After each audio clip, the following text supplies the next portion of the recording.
Political leaders across the country are sounding off on this tragic act of terror, including Alabama Congressman Bradley Byrne. News 5's Allison Spann spoke with the congressman this afternoon, and she joins us now live in the newsroom with more. Allison? Devin, as with any event of this magnitude and this much loss of life, political leaders across the nation are voicing their opinions as well as sending their condolences to those involved. Many are demanding vigilance to combat terrorism here at home. Here's what our leaders had to say.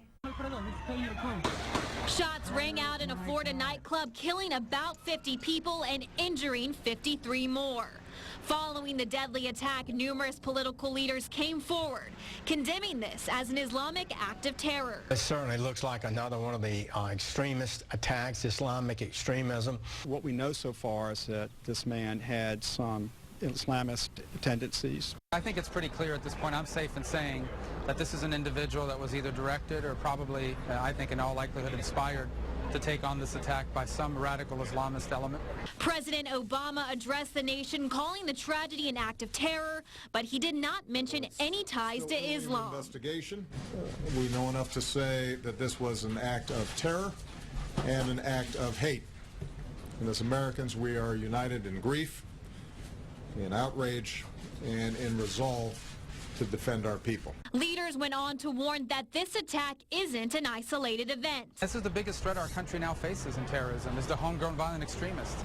The thing we worry the most about are lone wolf attacks. And it's one thing to think that there are these direct actions by ISIS and other terrorist groups, but we're much more threatened by these lone wolf attacks like the one we had in San Bernardino.